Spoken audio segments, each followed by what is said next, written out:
నమస్తే అండి. ఫోన్‌ను ప్రతిసారి 100% వరకు చార్జ్ చేయడం నిజంగా మంచిదేనా? సో, మీరు కూడా ప్రతిరోజు మీ ఫోన్ 100% వరకు చార్జ్ చేస్తారు కదా! అయితే ఈ వీడియో మీరు తప్పకుండా చూడాలి. ఎందుకంటే మీరు మీ ఫోన్‌ను కాపాడుతున్నానని అనుకుంటున్నారు. కానీ అదే అలవాటు మీ ఫోన్ బ్యాటరీ జీవితాన్ని కొంచెం కొంచెంగా తగ్గిస్తూ ఉండొచ్చు. సో, ఇదేదో సోషల్ మీడియాలో వచ్చే ఫేక్ న్యూస్ కాదు. ఇది లిథియం అయాన్ బ్యాటరీ ఎలా పనిచేస్తుందో తెలిసిన తర్వాత అర్థమయ్యే సైన్స్. ఈరోజు ఈ వీడియోలో 100% చార్జ్ చేయడం నిజంగా మంచిదా? 20-80% రూల్ నిజమేనా? రాత్రంతా ఛార్జింగ్‌లో పెట్టచ్చా? ఫాస్ట్ ఛార్జింగ్ బ్యాటరీని పాడు చేస్తుందా? సో, ఇలాంటి క్వెషన్‌కి సైంటిఫిక్‌గా ఆన్సర్స్ తెలుసుకుందాం మనం. సో, ఇలాంటి టెక్నాలజీ విషయాలను సింపుల్‌గా సైన్స్‌తో అర్థమయ్యేలా తెలుసుకోవాలంటే, ఫస్ట్ మన ఛానెల్‌ని సబ్స్క్రైబ్ చేయండి. పక్కనే ఉన్న బెల్ ఐకాన్ కూడా ప్రెస్ చేయండి. ఒక చిన్న క్వెషన్. కొత్త ఫోన్ కొనగానే మనం మొదట ఏం చేస్తాం? చార్జర్ పెట్టి 100% వచ్చే వరకు ఎదురు చూస్తాం. 99 వస్తే కూడా ఊరుకోము. ఇంకొక్క నిమిషం వెయిట్ చేసి 100 అయ్యే వరకు ఇప్పుడు ఫుల్ పవర్ వచ్చిందని హ్యాపీగా ఫీల్ అయ్యి ఆపేస్తాం. మీ ఫోన్ బ్యాటరీ మాత్రం అయ్యా! మళ్ళీ మొదలుపెట్టిండ్రా బాబు అని అనుకుంటది. ఇప్పుడొక విషయం ఆలోచించండి. మనం 100% అంటే బ్యాటరీకి చాలా మంచిదని ఎందుకు అనుకుంటాం? ఎందుకంటే మన చిన్నప్పటి నుంచి మనకొక అలవాటు. నీటి ట్యాంక్ అంటే ఫుల్‌గా నింపాలని, పెట్రోల్ ట్యాంక్ అయితే కూడా ఫుల్ నింపాలని, అందుకే ఫోన్ బ్యాటరీ కూడా ఫుల్ చేస్తేనే మంచిదని అనుకుంటాం. కానీ బ్యాటరీ అనేది పెట్రోల్ ట్యాంక్ కాదు. ఇదే ఈ వీడియోలో పెద్ద ట్విస్ట్ అసలు. ఈ ఫోన్‌లో ఉండేది లిథియం అయాన్ బ్యాటరీ అని గుర్తుపెట్టుకోండి. ఈ బ్యాటరీలో వేల సంఖ్యలో ఉన్న లిథియం అయాన్స్ ఉంటాయి. మీరు ఛార్జింగ్ పెడితే ఆ అయాన్స్ ఒక సైడ్ నుంచి ఇంకొక వైపుకి ప్రయాణిస్తూ ఉంటాయి. సో, మీరు ఫోన్ వాడితే మళ్ళీ వెనకకొచ్చేస్తాయి.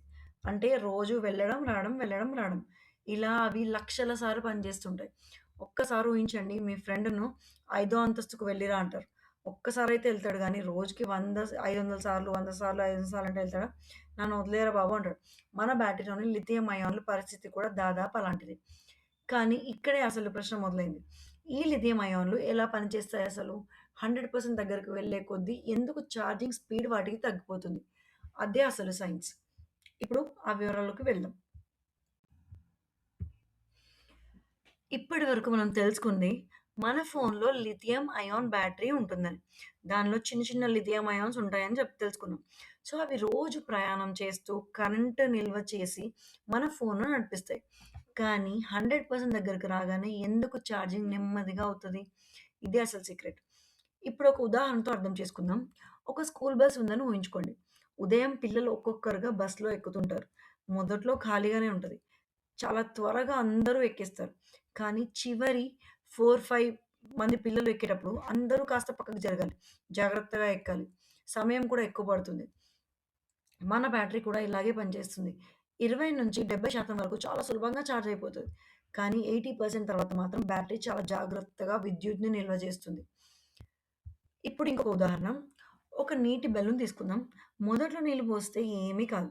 బాగా నిండాక మీరు కూడా చాలా జాగ్రత్తగా పోస్తారు. ఎందుకంటే కొంచెం ఎక్కువైతే పగిలిపోతుంది కాబట్టి. బ్యాటరీ కూడా దాదాపు ఇలాగే ఉంటది. 80% తర్వాత ఫోన్ వోల్టేజ్ కరెంట్‌ను జాగ్రత్తగా నియంత్రిస్తుంది. అందుకని చివరి 20% కొంచెం ఎక్కువ సమయం తీసుకుంటది. మీకు తెలుసా? చాలా ఫోన్‌లు 80% తర్వాత ఛార్జింగ్ వేగాన్ని ఉద్దేశపూర్వకంగా తగ్గిస్తాయి. దీని ఉద్దేశ్యం బ్యాటరీపై ఒత్తిడిని తగ్గించడం మాత్రమే. ఇప్పుడు చాలామంది తప్పుగా అర్థం చేసుకునే విషయం ఏందంటే ఛార్జింగ్ సైకిల్.